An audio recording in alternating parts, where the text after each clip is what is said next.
Hey everyone, welcome back to the Incredible India podcast series. I am your host, Sam. And I am Taylor, your expert guide. So imagine for a second that someone discovers a cure for the most universal human condition. Right, like a fundamental cure. Exactly.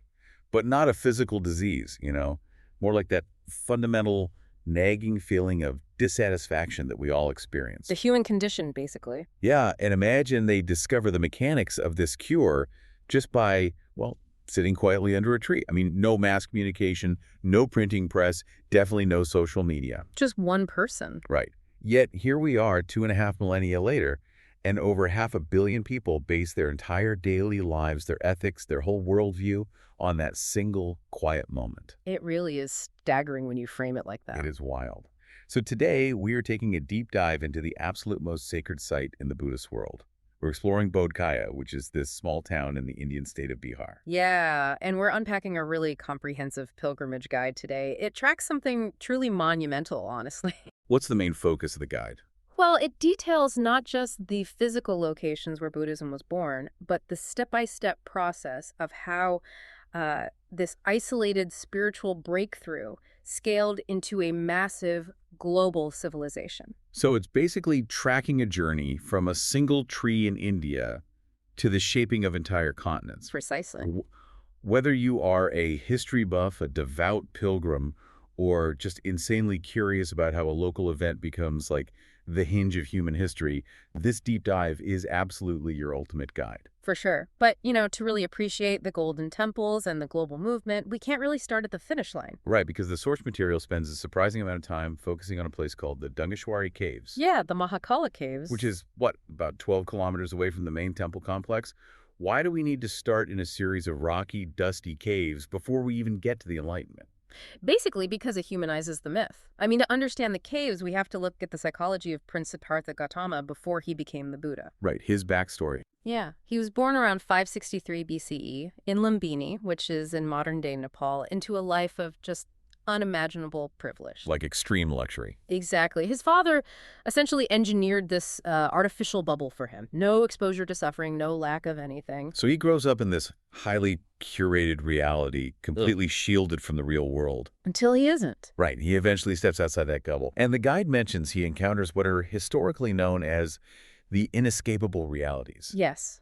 He sees an old man, a sick man, a corpse, and a wandering ascetic. Which has to be a shock to the system. Oh, it's a complete cognitive collapse for him. It's this sudden, terrifying realization that all his wealth, all his political power, it can't protect him or anyone he loves from old age, sickness, and death. It just totally shatters his worldview. Completely. So at 29 years old, he walks away from his palace, his wife, his infant son.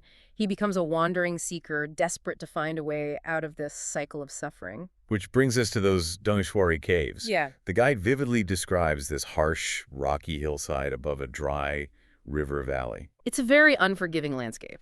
And he doesn't just go there to sit and think peacefully, right? The guide says he spent 6 years there engaging in extreme physical austerity. Right, extreme is the word. What was he actually doing? Was he just meditating? Or was there some specific methodology he was trying to follow? Well, he was following the prevailing ascetic hypothesis of the time. The ancient Indian philosophical landscape was incredibly diverse. Right. But a major school of thought believed that the physical body was an anchor. An anchor dragging the mind down. Exactly. It was the thing tying the mind to the material world and to suffering. The logic was that to free the mind and achieve ultimate spiritual liberation, you had to subjugate and essentially punish the physical body. Wow. So he practiced near starvation. He held his breath until he almost passed out. He pushed his biology to the absolute breaking point. I mean, it sounds almost like a modern biohacker taking an extreme protocol just way too far. That's actually a great analogy. Like he's trying to brute force enlightenment by destroying the hardware, but it completely fails, right? His body just starts shutting down. It fails completely. But, that failure is actually the most crucial part of his early journey. How so? The caves represent a necessary wrong turn. I mean, honest scientific inquiry requires testing a hypothesis to its limit. Right. He tests the hypothesis of extreme self-mortification, and he realizes that a starved, hallucinating brain cannot achieve ultimate clarity. That makes total sense. The caves are emotionally powerful today because they remind us that the awakened one wasn't born enlightened. He struggled, he followed bad advice, and he had to have the immense humility to admit his method was wrong and completely pivot. So, if the physical torture didn't work, Mm. what was left for him to try? How does he pivot from starving in a cave to the moment that literally changes history? He adopts what later becomes known as the middle way. Which is what exactly? It's the path between extreme indulgence and extreme self-denial. So the year is 528 BCE. He comes down from the hills to the village of Bodhgaya, Okay. and he makes a profound choice to accept a simple bowl of milk rice from a local village woman named Sujata. Just a basic meal. Right. He nourishes his body, he bathes in the nearby Naranjana River to wash away years of grime, and then he finds a large fig tree. The famous Bodhi Tree. That's the one. The guide says he sits down on a cushion of grass on this stone platform and makes a radical vow.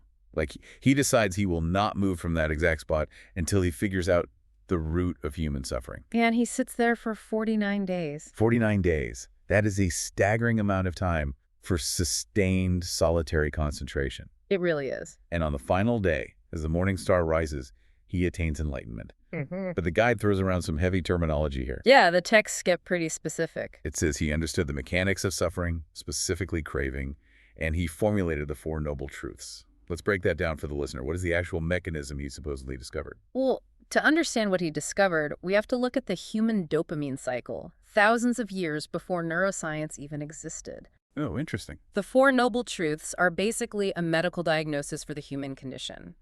First, he diagnoses the symptom life inherently involves dissatisfaction or suffering, which in ancient terms is called dukkha. Okay, symptom identified. Second, he identifies the cause, craving, and attachment. Right, like the hedonic treadmill. We constantly think, if I just get this promotion or if I buy this new car or, find the perfect partner, then I will finally be permanently happy. Precisely the mechanism. We achieve those things, our baseline happiness resets, and we immediately start craving the next thing. We're just trapped in it. Yeah, we are trapped in a psychological loop of perpetual dissatisfaction. The Buddha saw the code of this loop. So what's the fix? The third truth is the prognosis there is a way to stop this loop. And the fourth truth is the prescription, the Eightfold Path. Which is? It's a systematic framework of ethical living, mental discipline, and wisdom designed to step off that treadmill entirely. Wow. So he essentially mapped out the root cause of human anxiety and provided a tangible exit strategy. And he did this right under that fig tree. All under the tree. Which brings up something wild from the source material. It notes that the Bodhi tree is still there in Bodhgaya. But wait, biologically, a fig tree doesn't live for 2,500 years. No, definitely not. So how does that work? Are pilgrims traveling from across the globe to look at a replica? It is definitely not a replica. It's a profound sacred lineage. What we are looking at is sheer genetic continuity. Genetic continuity. Yeah. Well, back in the 3rd century BCE, the great Emperor Ashoka became a devout Buddhist. His daughter, Sanghamitta, took a cutting of the original Bodhi tree and carried it all the way to Sri Lanka to help spread the teachings. I mean, that has to be the most high-stakes gardening transport in human history. It was an incredible logistical feat, and it turned out to be the ultimate insurance policy for the Buddhist world. Because the original got destroyed. Exactly. Over the centuries, the original tree in Bodhgaya was destroyed multiple times. It was cut down by rival kings, destroyed by natural disasters, withered from neglect. Oh, wow. But because that Sri Lankan lineage survived and thrived, a sapling from that exact genetic line was eventually brought back to Bodhgaya and planted in the exact same spot. That is wild. So today, you are looking at the same species, the same DNA, the same continuous life force. That is an incredible concept. It's like a living heirloom. And right under its branches, the guide notes, you can still see the Vajrayana, the diamond throne. Yes, the stone platform. Right, dating all the way back to Emperor Ashoka's time, marking the precise geographic coordinate of the Enlightenment. And standing above that throne is the Mahabodhi temple itself. It is a towering, 52-meter-tall pyramidal spire. That's huge. Huge. When you consider the flat agricultural plains of Bihar, this structure is visible from kilometers away. Ashoka built the first permanent structure there, but the massive temple we see today has been expanded and rebuilt over 1,700 years of continuous devotion. 52 meters is massive for an ancient structure. And inside the main sanctum, there's a famous golden image of the Buddha in what the guide calls the earth-touching pose. The Bhumisparsha Mudra. Right. Why that specific pose? What does touching the ground have to do with the Enlightenment? It represents the climactic moment of his meditation. According to the tradition, right before his breakthrough, the Buddha's mind was assaulted by Mara, Who is Mara? a figure who represents ego, illusion, and doubt. Mara challenged his right to achieve enlightenment, basically asking, "Who are you to claim this ultimate wisdom? Who is your witness?" And how did he respond? The Buddha didn't argue. He simply reached down his right hand and touched the ground, calling upon the earth itself to bear witness to his countless lifetimes of effort and his ultimate awakening. I love that. So the architecture captures that exact psychological victory. But the Mahabodhi Temple isn't just a building where people go to look at a statue. The source material suggests it functioned more like open source software for the entire Asian continent. That is a highly accurate way to frame it, actually. The Mahabodhi Temple is the architectural prototype. The blueprint. Exactly.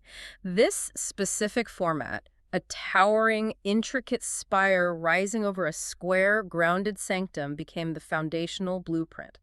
As the philosophy moved across borders, different cultures downloaded this architectural code, adapted it, and applied their own aesthetics. So you see its influence everywhere. You can trace the structural DNA of this single building in Bihar all the way to the temples of Thailand, Myanmar, Sri Lanka, and eventually Japan. Which perfectly explains the modern landscape of Bodhgaya today. The guide paints this vivid picture of the town, and honestly, reading it, it feels less like an ancient ruin and more like a massive, ongoing spiritual World's Fair. It really is. It's the entire Buddhist world concentrated into one small geographic radius. The guide describes the sensory experience at dawn, right? Yeah, near the Bodhi Tree, you have Tibetan monks in burgundy robes engaging in highly physical, full-body prostrations on wooden boards. And just a few feet away, Japanese monks in stark white robes are sitting in absolute, unwavering stillness, practicing Zen meditation. Meanwhile, Thai monks in bright saffron robes are vocally reciting ancient Pali suttas. Wait, let's clarify that for a second. What exactly are Pali Suttas? So Pali is an ancient language closely related to the vernacular dialect that Siddhartha Gautama would have actually spoken. Okay. And the suttas are the written records of his oral teachings. So when the Thai monks are chanting, they are preserving the closest acoustic approximation of the Buddha's original voice. Oh, that is amazing. So you have this incredible acoustic and visual diversity converging around the tree.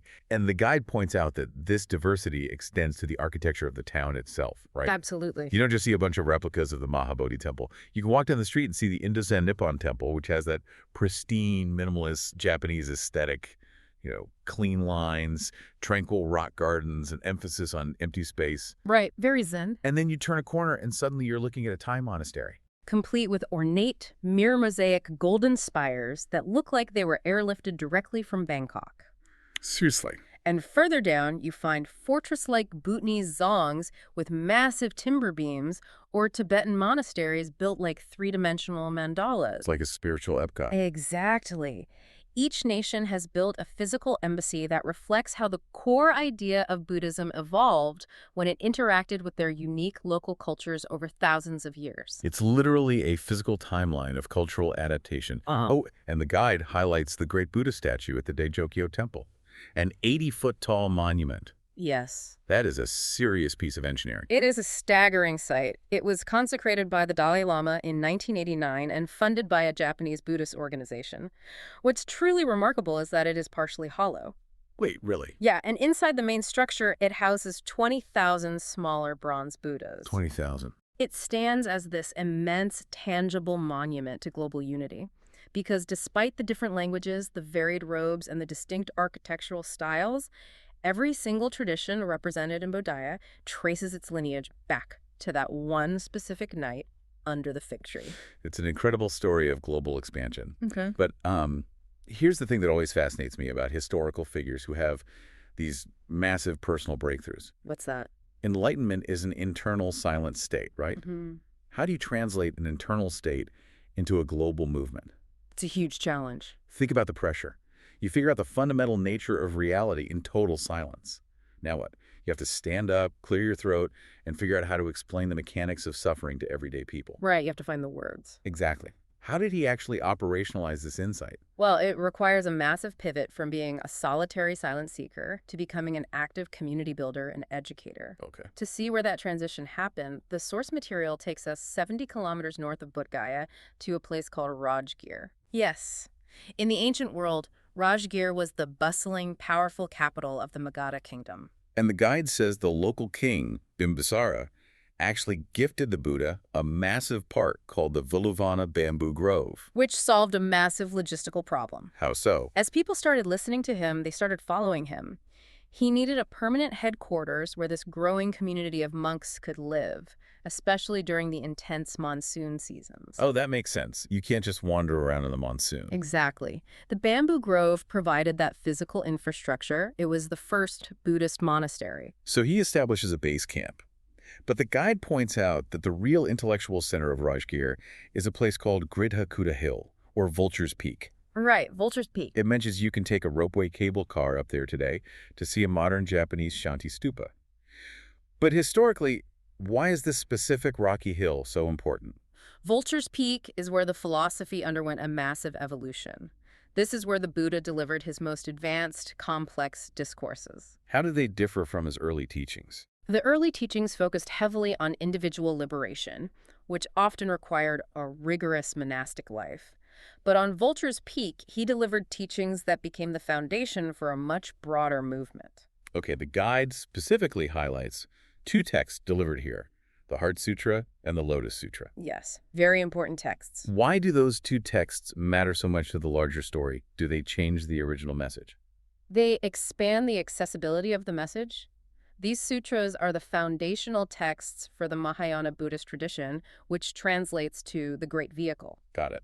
The core mechanism introduced in these teachings is the idea that everyone, not just cloistered monks, but merchants, farmers, and everyday people, has an inherent Buddha nature and can achieve ultimate enlightenment. So it democratizes the entire enlightenment process. Exactly that. It also introduces the vital concept of the bodhisattva. What's a bodhisattva? A bodhisattva is someone who achieves the threshold of ultimate enlightenment, but deliberately vows to delay their own escape from suffering in order to stick around and help every other living being cross the finish line first. Wow, that's beautiful. It shifts the focus from purely personal liberation to radical universal compassion.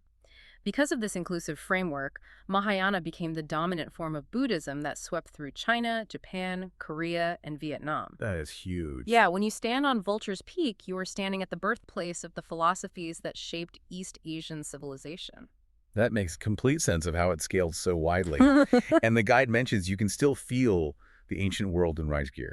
You can see the sacred hot springs that have been used for millennia. And the walls, right. Yes, these massive cyclopean stone walls of Magadha, giant rough-hewn boulders fitted together without any mortar. It really grounds the philosophy. You realize you're walking the exact same fortified city streets that the earliest students walked. It absolutely makes the history tangible. But as the movement grew, a new problem emerged. What was that? Well, to keep a complex philosophical system alive across centuries and continents, you cannot just rely on oral tradition and charismatic wandering teachers. Right. Human memory is fallible. Exactly. As the ideas grew more complex, they needed to be rigorously debated, systematized, documented, and preserved. Which leads us to the part of this deep dive that absolutely blew my mind. We are talking about the ancient Ivy League. Yes. The guide introduces Nalanda University.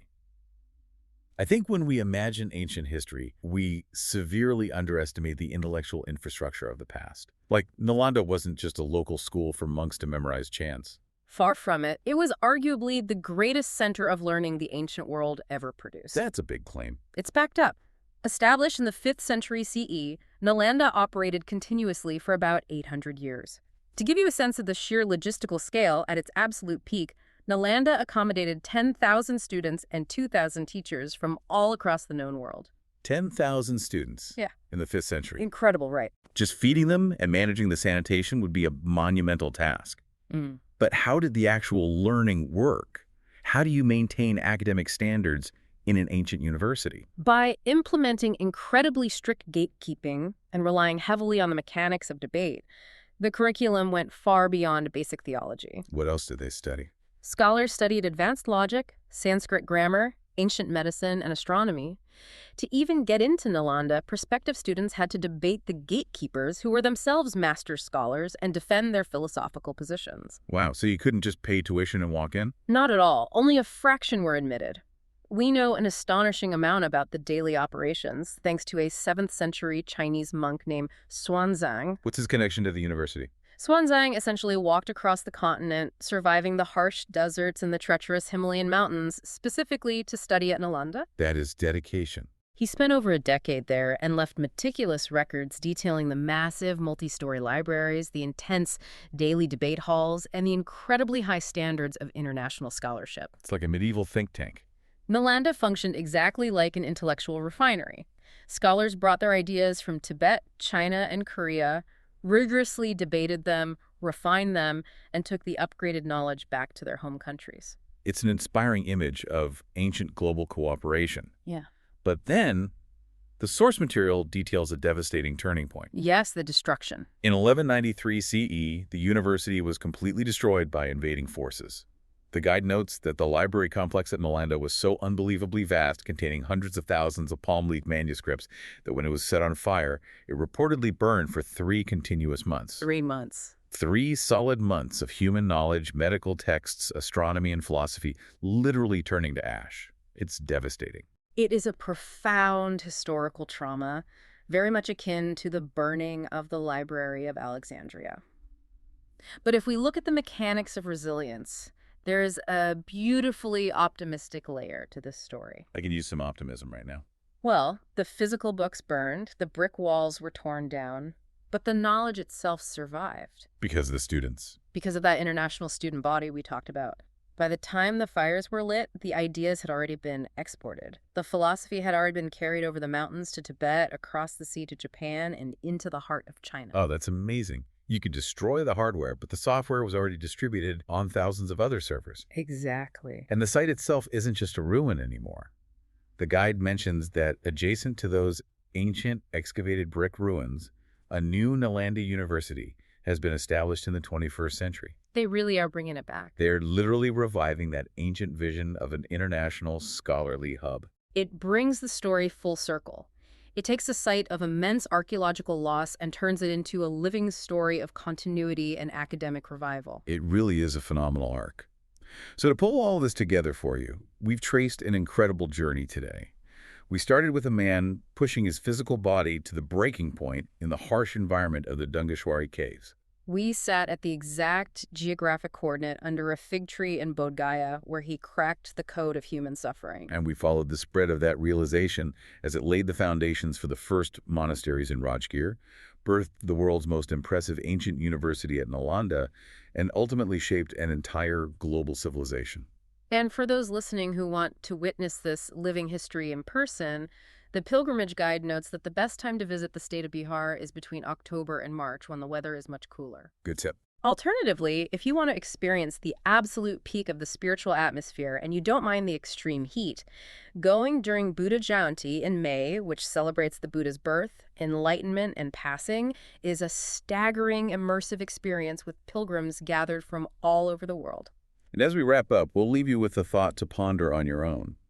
When you look at the story of the Bodhi Tree and the ashes of Nalanda, you realize that ideas are, without a doubt, the most resilient things on earth. For sure. If a single realization about human psychology, arrived at by one person sitting quietly beneath a fig tree, can survive empires rising and falling. Even surviving the burnings of massive ancient libraries. Exactly.